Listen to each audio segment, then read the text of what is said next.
सख्ती से कहे तो मार्केट्स पीस पर बेट कर रहे हैं, तो डिप्स खरीदे जा रहे हैं, ना कि बेचे। जियोपॉलिटिकल डिप खरीदना प्रूडेंट स्ट्रैटेजी लग रहा है तब तक जब तक निफ्टी का की सपोर्ट होल्ड कर रहा है। क्रूड ऑयल प्राइसेस स्लगिश है और ग्लोबल क्यूज भी सपोर्टिव है। हमारे चार्ट ऑफ द डे अनुसार Nykaa, JSW energy, Tata power और पॉलिसी बाजार किसी भी अर्ली एक्सेसिव डिक्लाइंस पर कुछ हफ्ते या कुछ महीनों के दृष्टिकोण से खरीदारी के लिए अच्छे स्टॉक्स लग रहे हैं।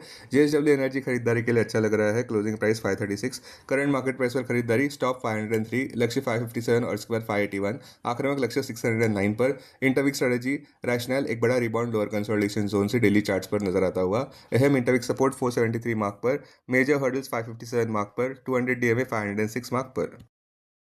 अपने दिन की शुरुआत समझदारी से करें। महत्वपूर्ण खबरें और दुनिया भर के स्टॉक मार्केट्स पर विश्लेषण के लिए इस वीडियो को अंत तक देखना ना भूलें। Market trends, global cues positive. गुरुवार के नेगेटिव सेशन के बावजूद विदेशी संस्थागत निवेशकों ने 382 करोड़ रुपए के शेयर्स खरीदे, जबकि घरेलू संस्थागत निवेशकों ने 3428 करोड़ रुपए के शेयर्स बेचे। आज निफ्टी के लिए सेंटिमेंट्स बुलिश रहने का अंदाजा है। मार्केट ब्रेथ भी पॉजिटिव रह सकती है। निफ्टी के टेक्निकल्स रिबाउंड प्ले की ओर इशारा कर रहे हैं। अप्रैल महीने के ऑप्शंस डेटा अनुसार निफ्टी की नियर टर्म ट्रेडिंग रेंज 22,000 से 25,000 के बीच हो सकती है। इंडिया विक्स जो फियर इंडेक्स है वो 18.08 लेवल्स के इर्द गिर्द घूमता नजर आ रहा है। लास्ट चेक पर यूएसडी आनर अप्रैल एक्सपायरी के लिए 93.30 लेवल्स पर ऊपर ही थे। निफ्टी का put call ratio 28 April expiry के लिए 1.09 पर। बैंक निफ्टी का put call ratio 28 April expiry के लिए 1.08 पर। फिन निफ्टी का पुट कॉल रेशियो 0.70 पर। मिड कैप निफ्टी पीसीआर 1.27 पर। आज के लिए निफ्टी का आउटलुक, निफ्टी में बड़ा रिबाउंड देखने को मिल सकता है, जहां पे जियोपॉलिटिकल डिप खरीदारी का मौका लग रही है। अब टेक्निकली अगर देखें तो निफ्टी क्लोजिंग प्राइस 24,197, सबसे बड़ा इंट्राडे सपोर्ट निफ्टी के लिए 24,071 मार्क पर क्लोजिंग बेसिस अनुसार। इमीडिएट रेजिस्टेंस 24,451 मार्क पर। आज की ट्रेडिंग रेंज 24,100 से 24,400 के बीच हो सकती है, bias positive. Sensex closing price 77,989, सबसे बड़ा इंट्राडे सपोर्ट सेंसेक्स के लिए 77,600 मार्क पर क्लोजिंग बेसिस अनुसार। इमीडिएट रेजिस्टेंस 78,900 मार्क पर। आज की ट्रेडिंग रेंज 77,600 से 78,600 के बीच हो सकती है, bias positive. Bank Nifty closing price 56,086, bank Nifty का सबसे बड़ा सपोर्ट 55,295 मार्क पर। बैंक निफ्टी के लिए सबसे बड़ा रेजिस्टेंस 56,900 मार्क पर। बैंक निफ्टी का आज की ट्रेडिंग रेंज 55,700 से 57,000 के बीच हो सकती है, बायस पॉजिटिव।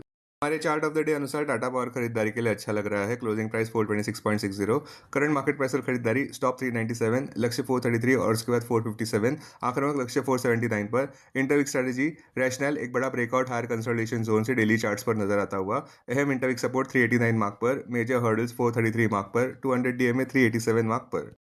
स्टॉक मार्केट खबरों में अच्छी खबर यह है कि ट्रम्प ने कहा है कि इजरायल और लेबनान ने एग्री किया है सीज फायर के लिए। निफ्टी की अगर बात करें तो वो अपने रिकॉर्ड हाई से 8% नीचे है, जो 26,373 मार्क पर कायम हुआ था। अगला साइकोलॉजिकल हर्डल देखा जा रहा है 25,000 मार्क पर, जो आखिर में हुआ था फरवरी 27, 2026 को। आसान भाषा में होप से मैसिव ऑप्टिमिज्म, फिर हेजिटेशन और अब फिर से पॉजिटिव बुलिश ट्रेड देखने को मिल सकते हैं। स्टॉक जो सुर्खियों में रहे, विप्रो के बोर्ड ऑफ डायरेक्टर्स ने लार्जेस्ट एवर बायबैक प्रपोजल की घोषणा की है ₹15,000 करोड़ की, जिसकी बायबैक वैल्यू है ₹250 पर शेयर की। विप्रो ने अभी भी रिकॉर्ड डेट अनाउंस नहीं की है इस ऑफर की।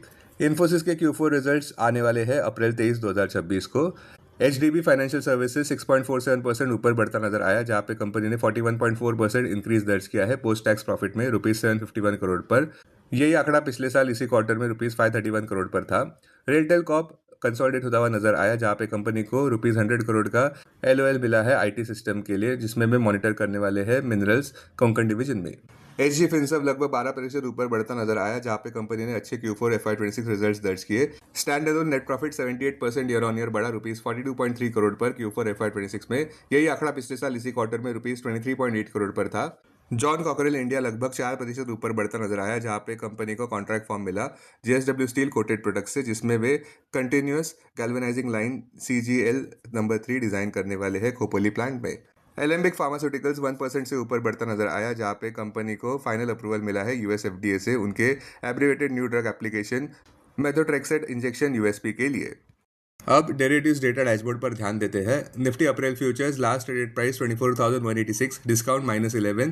Put call open interest ratio Nifty 28 April expiry के लिए 1.08 पर। बैंक निफ्टी 28 अप्रैल एक्सपायरी के लिए 0.87 पर। Maximum call open interest Nifty के लिए 26,000 और उसके बाद 25,000 स्ट्राइक प्राइस पर। बैंक निफ्टी के लिए maximum call open interest 60,000 strike price पर। Maximum put open interest Nifty के लिए 22,000 और उसके बाद 24,000 स्ट्राइक प्राइस पर। बैंक निफ्टी के लिए maximum put open interest 55,000 strike price पर। Futures one day highest open interest change पर ध्यान देते हैं। हैं। लॉन्ग बिल्डअप में Adani power, Ashok Leyland, CG power, BEL, Auro pharma. Short covering में GAIL, DLF, Hindustan petroleum. Short buildup में Astral, LTIM, Hero MotoCorp, supreme industries. Long unwinding में NTPC, Grasim, Titan.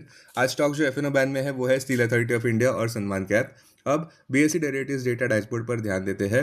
Sensex April futures last traded price 78,045, premium +56। Put call open interest ratio Sensex 30 April expiry के लिए 0.87 पर, bank x 30 April expiry के लिए 1.38 पर। Maximum call open interest Sensex के लिए 80,000 strike price पर, बैंक एक्स के लिए 62,000 स्ट्राइक प्राइस पर। Maximum put open interest Sensex के लिए 72,000 स्ट्राइक प्राइस पर, बैंक एक्स के लिए 55,100 स्ट्राइक प्राइस पर। Investments in security markets are subject to market risk. Read all the related documents carefully before investing. This content is purely for information and educational purpose only and in no way to be considered as an advice or recommendation.